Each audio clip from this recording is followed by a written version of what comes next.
আচ্ছা বিজন যা রাও বিজন না ইয়া কিরে ইয়া কাটা দেখি তুমি এই সমাজে কেমনে ঢুকলা? তুমি তো এই সমাজে আও না। কিটা কয় আমরা রানা স্যার কিন্তু ওয়েস্ট পিএস নাও ও কাম নাও সারা দিয়ে আপনারা সবাই এসেছেন। তো অ্যাকচুয়ালি আজকে আমাদের কাছে একটা কমপ্লেন আসে, ধর্মেন্দ্র ত্রিপুরা, ধলাই মনু এসকে পাড়াতে ওনার বাড়ি।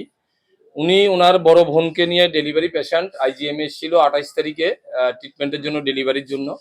তো ওই দিনই যখন সকালবেলা ওনার পেইন বেড়েছিল, ডাক্তার ওনাকে ওটিতে শিফট করেছিল।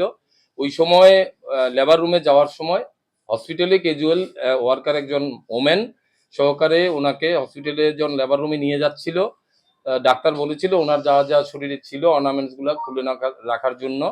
তো লেবার রুমের ঢুকার আগের রুমটাতেই ওনার গলায় একটা স্বর্ণের চেইন আপনারা দেখতে পেয়েছেন লকেট সহকারে, ওটা খুলেছিল, খুলে ওই পেশেন্টের ব্যাগেই রেখেছিল।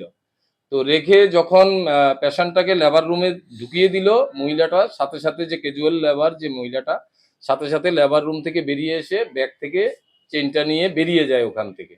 তখন ওনার বা পেশেন্টের সাথে যারা রিলেটিভ ছিল তারাও দেখতে পেয়েছে ব্যাগের ভিতরে চেনটা ছিল। যখন লেবার রুম থেকে এসে দেখে চেনটা ব্যাগে নেই, মহিলাকে আর খুঁজে পাওয়া যায়নি।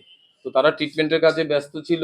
আজকে তারা আমাদের এখানে এসছে সকালবেলা, একটা কমপ্লেন ফাইল করে। এই কমপ্লেনটা পাওয়ার সাথে সাথে আমরা একটা কেস রেজিস্টার করি এবং আমরা একটা টিম, আমাদের সাব ইন্সপেক্টর রঞ্জিত দাস সহকারে ওমেন্স অফিসার স্টাফ